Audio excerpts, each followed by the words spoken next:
नमस्कार, मैं हिमांशु कुमार। आप देख रहे हैं भारत लाइव। बिहार की सियासत में एक सवाल बार बार ये घूम रहा था कि आखिर मंत्रिमंडल का विस्तार कब हुआ। 2.5 महीने से ज़्यादा हो गए हैं और बार बार जो जेडी और बीजेपी के नेताओं का ये जवाब रहता था बहुत जल्द, लेकिन ये बहुत जल्द सुनते सुनते लोग जो है उब गए थे।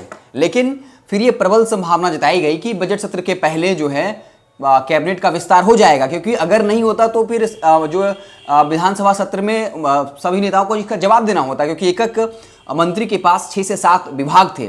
और भारत लाइव आपको शुरुआती दौर से उन नामों की चर्चा करता रहा है। हालांकि शुरुआती दौर में भारत लाइव की आलोचना भी की गई कि क्या सारा लिस्ट आपके पास पहले से आ जाता है क्या, और तमाम तरीके की बातें की गई कि क्या जो बड़े बड़े जेडी बीजेपी के नेता हैं क्या वो लिस्ट आपको भेज देते हैं। लेकिन जाकर के 1 महीने का पहले का वीडियो देखिएगा और नाम मिलान भी कर लीजिएगा।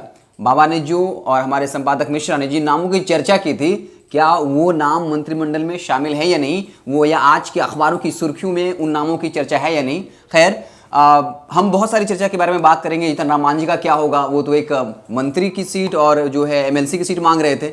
वीआईपी का क्या होगा, उपेंद्र कुशवाहा का क्या हुआ और क्या क्या हुआ, सब कुछ बताएंगे। और एक बात और, आज दिन भर जो है आप भारत लाइव से जुड़े रहिएगा। अगर खबर की विशिष्टता पे अगर आप करें तो आप यहाँ से जुड़े रहें। हम आपको पल पल की खबरों से लगातार अपडेट करेंगे। हालांकि अभी तो अखबारों की सुर्खियां बनी है जो भारत लाइव ने खबर वो बताया था। अब 12:30 बजे तो आंखों देखी बात होगी। आप देखिए कि भारत लाइव ने जिन नामों की चर्चा करी थी उनमें कितनी सत्यता है। खैर बाबा, आज के इस कार्यक्रम में आप सबसे पहले तो भारत लाइव में जो आपने जिन नामों की चर्चा करी थी उस पर बाकायदा आज हम जितने भी राष्ट्रीय अखबार है सुर्खियां देखिए तो उन्हीं नामों की चर्चा है। लेकिन कुछ लोग तो आलोचना कर रहे थे बाबा 1 महीना पहले कि सारा लिस्ट आपके पास ही आ जाता है। उनके लिए क्या कहना चाहेंगे आप? हिमांशु, कहानी ये नहीं है, कहानी इसके तह में है। वो है जी, जब बच्चा होगा तो बड़ा भी होगा जी, बड़ा होगा तो पढ़ाई लिखाई भी कराया जाएगा। अब पढ़े ना पढ़े वो अलग बात है जी, आईएएस बने चाहे नहीं बने वो अलग बात है। और कभी कभी ऐसा भी होता है कि नॉमिनेट भी आईएएस किया जाता है, जैसा कि इस देश में भी होने वाला है जी। तो भैया सरकार बनी थी तो मंत्रिमंडल का विस्तार भी होना था जी। अगर सरकार जीवित रहती तो। अभी जीवित सरकार है तो मंत्रिमंडल का विस्तार भी हो रहा है। और इस मंत्रिमंडल के विस्तार में जो नाम हमने बताया था वो भी नाम है। लेकिन इन नामों में हमने कुछ कड़ियां बताई थी, कुछ पेंच बताए थे। वो पेंच अब सुलझते हुए नजर आ रहे हैं जी। अच्छा, हमारे तरफ से सुलझ रहे हैं, अब नीतीश जी की तरफ से सुलझे हैं कि नहीं सुलझे हैं, बीजेपी ने सुलझाया है कि नहीं सुलझाया है, या फिर दबाव बहुत ज्यादा था इसलिए आनन फानन में चलो हड़बड़ी के बिया कनपटिए से दूर जी नहीं जी। तो हो सकता है कि भी हो गया हो जी। इसके बाद जो विपक्ष दावा कर रहा था वो ज्यादा महत्वपूर्ण है। अब उपेंद्र कुशवाहा झंडा लेके घूम रहे थे, वो क्या होगा? अब तो सब बात कहिए दिए हैं। लेकिन इस सब बात में सबसे महत्वपूर्ण है कि शाहनवाज हुसैन दिल्ली से पटना के लिए आ रहे हैं। भाई सुपर सीएम की बात चल रही थी और मामला आप समझ सकते हैं क्या होगा। इसके बाद हमने आपको बताया था कि भारतीय जनता पार्टी और जदयू के बीच में किस बात का टसल है। तो भारतीय जनता पार्टी कह रही थी कि उपेंद्र को एक्सेप्ट नहीं है जी। और अगर उपेंद्र एक्सेप्ट होंगे तो फिर मेरा चिराग कहाँ जाएगा जी। हम तो जलेबे करेंगे चिराग, चाहे हमको रोशनी चाहिए जी। तो इस पेच में हुआ क्या कि भैया तीर और फूल में दोस्ती करा लीजिए जी। इसलिए कि अगर बेच दीजिएगा तो वक्त आप समझ ही रहे हैं कि कौन डे कहा जाता है आजकल, वो फरवरी में वो चलता है, एक सप्ताह का कौन डे चलता है, वैलेंटाइन डे। तो ऐसे में दोस्ती बेहतर होती है, दुश्मनी नहीं करनी चाहिए। तो खैर चलिए, हम आपको आज वो नाम बताने आए हैं जिन नामों का हमने खुलासा आपको बहुत पहले किया था जी।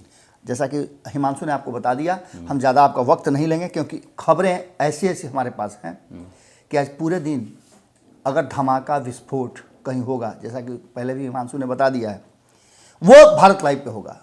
विश्वसनीयता के मामले में भैया आपने हमको नंबर 1 बना के रखा है। नंबर 1 कोई भी हो अलग बात है, लेकिन विश्वसनीयता के नंबर 1 हम ही हैं। तो उस विश्वसनीयता पर हम थोड़ा सा पीछे जाते हैं और हम बात करते हैं आपको 1 फरवरी की। 1 फरवरी के दिन, उससे भी पहले हमने 1 जनवरी को जी और उसके बाद जो लगातार अपडेट किए हैं, उस अपडेट में हमने आपको बताया था कि मंत्रिमंडल का जब भी विस्तार होगा तो नीतीश कुमार के लिए सबसे मुश्किल घड़ी वो होगी कि वो अपने एमएलए या एमएलसी में से किसे चुनते हैं। अगर एक एमएलसी को भी उन्होंने इस बार मंत्रिमंडल में शामिल किया तो जो भाजपा और अन्य दल नहीं समझ पा रहे हैं वो बातें होने वाली हैं। जिसका दावा बार बार महागठबंधन के नेता करते हैं, उस पर हम आगे आएंगे। लेकिन हमने आपको शाहनवाज हुसैन, सम्राट चौधरी, संजय सरावागी, भागीरथी देवी, कृष्ण कुमार ऋषि, संजीव चौरसिया या नितिन नवीन, हमने आपको प्रमोद कुमार या राणा रणधीर बताया था, हमने नीतीश मिश्रा का भी नाम बताया था, संजय सिंह का नाम बताया था, राम प्रवेश राय का नाम बताया था, हमने ज्ञानेंद्र सिंह ज्ञानू का नाम बताया था, हमने नीरज सिंह बबलू का नाम सबसे ऊपर में रखा था, और इन नामों की चर्चा करते हुए हमने कुछ चीज़ें आपको बताई थी।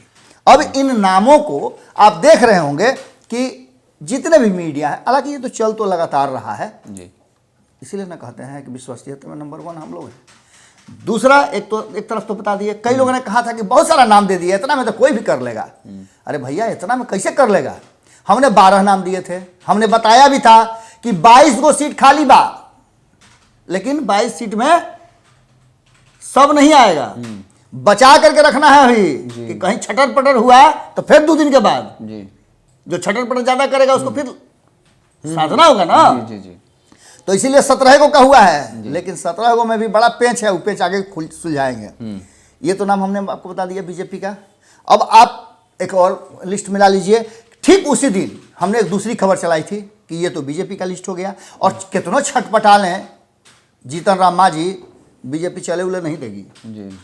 एक और मंत्री उनको चाहिए था, तनी मनी, और तनी मनी हुई तो वही हो गया कि सीट पर बैठ थोड़ा सा घुसुकिए ना, अब पूरा बैठने का व्यवस्था ना, वो सब ना होने वाला है। कोनो ये महागठबंधन है कि सोचेगा कि सत्ता में आना है, तो सत्ता में है जी, इसलिए आपको काहे जगह देगा। तो ऐसे में हमने आपको कुछ नाम बताए थे, बहुत करीबी हैं नीतीश कुमार के। श्रवण कुमार बेचारे को पहली ट्रेन नहीं मिली थी जी, नहीं बर्थ रिजर्व हुआ था, इस बार रिजर्व हो गया है। स्वजातीय हैं भाई जी, नालंदा से हैं, गृह जिला से हैं, स्वजातीय हैं उसमें भी, और बहुत करीबी रहे हैं। लेसी सिंह का नाम आ रहा है, जातीय समीकरण भी गढ़ना है। मदन सहनी बेचारे वो भी लाइन में चल रहे थे, और मुकेश सहनी उन्हें जो गर्दा किए हुए हैं तो उनका जवाब देना था ना, तो मदन सहनी है। अच्छा, एक संजय झा का नाम बड़ा चौंकाने वाला है। अगर संजय झा को मंत्रिमंडल में शामिल किया गया तो ब्लास्ट होना जरूरी है, या ध्यान में रखिएगा ये बात को। सुमित सिंह पहले ही से आपको बता दिए थे कि चिराग पासवान के क्षेत्र से आते हैं, बाप बेटा दोनों कड़क राजनीति है, राजपूती ठाठ है एकदम। तो ये सब चीज देख करके चिराग पासवान तनी कड़क रहे हैं ज्यादा, और सवर्णों पे ज्यादा उनका नजर भी है, तो चिराग पासवान को देना है ना मात। जमुई के रहने वाले हैं तो इस बार समझ ही रहे सब बात, तो वो जरूरी है। और एगो जो बीएसपी वाले थे जमा खान साहब, चूंकि वो बैलेंस बनाना था ना, एक भी अल्पसंख्यक नहीं है जी। और अगर एमएलसी को अल्पसंख्यक बना देंगे तो खेला गड़बड़ा जाएगा। एमएलसी को तो बना देंगे तो भाई एमएलए में बवाल मच जाएगा कि जीत के हम आवे हैं, जो बैकडोर से आवे उसको बना दीजिएगा, एगो तो बनाइएगा भी, ऊपर से बैकडोर से मंत्री बनाइएगा। बेचारा नीरज कुमार का मामला फंसता नजर आ रहा है। लेकिन देखिए, अंततः हो सकता है कि नीरज कुमार चूंकि बहुत ही ज्यादा बिल्कुल विश्वास पात्र हैं, और कहीं ना कहीं पूंछ में हमेशा आग लगाए रहते हैं, लंका जलाने के लिए 24 घंटा तैयार रहते हैं, और आते भी हैं भूमिहार बिरादरी से। और भूमिहार को लेकर के जो मामला चल रहा है बिहार में, आप देखिए रहे हैं, अभी जो घटना घटी डिशम वाला जी, तो उस घटना में दोनों भूमिहार बिरादरी है, बड़ी किरकिरी हो रही है नीतीश कुमार की और उनके प्रशासन की। तो नीरज कुमार को मौका दिया जा सकता है। एक जयंत राज है, इन पर भी दाव लगाया जा सकता है, क्योंकि अल्पसंख्यक, और अल्पसंख्यक के बाद अगर सबसे ज़्यादा कोई नाराज समाज चल रहा है तो वो है दलित समाज। तो इसको लेकर के भी बहुत सारी बातें हो सकती हैं। 12:30 बजे सब कुछ खुल के सामने आ जाएगा, और ये क्लियर हो जाएगा कि मामला कहाँ जा रहा है। यानी कि अब इसको यहीं हम लोग रोक देते हैं ना, तो ढेर हमसे हमारे मुंह से निकल जाएगा, तो पर सब अभी दिन भर, हाँ अभी दिन भर ब्लास्ट करना है। तो जो है आज के इस कार्यक्रम में हम लोग को बताया है, सबसे मुख्य हमारा प्रमुख उद्देश्य ये था कि बार-बार ये सवाल उठाया जाता है कि बाबा आपके पास क्या कोई लिस्ट पहले से आ जाता है, तो हमने बाकायदा आपको जो है रिमाइंड कर दिया है कि आप 1 महीना पहले जाइए, वो वीडियोस देखिए जिसमें हम संभावित नामों की चर्चा कर रहे हैं, और आज वो राष्ट्रीय अखबारों की सुर्खियां बनी हुई है, और 12:30 बजे आप सब कुछ स्पष्ट हो जाएगा कि किन किन को जो है मंत्री बनाना है। तो आप देखते रहे भारत लाइव में, आपको पल पल की खबरों से लगातार अपडेट करते रहेंगे, और खास करके आज जो है जो भी राजनीतिक विस्फोट कह सकते हैं वो भारत लाइव पर होगा। तो जुड़े रहे भारत लाइव के साथ। बहुत बहुत धन्यवाद। अगर ये वीडियो पसंद आई और वह बिहार के राजनीति और बिहारियत से सरोकार रखेनी तो सब्सक्राइब बटन दबा के चैनल के सब्सक्राइब कर ली। ओजे एगो घंटी बा, ओकरा बटन दबा देला से कुल सटीक और मारक खबर रुआ मुफ्त में मिल जाई। अगर रउआ पत्रकारिता के हमनी के नया प्रयोग में सहयोग कर चाहतानी तो ज्वाइन बटन दबा दी। पेटीएम नंबर नोट कर ली 9386816700। धन्यवाद।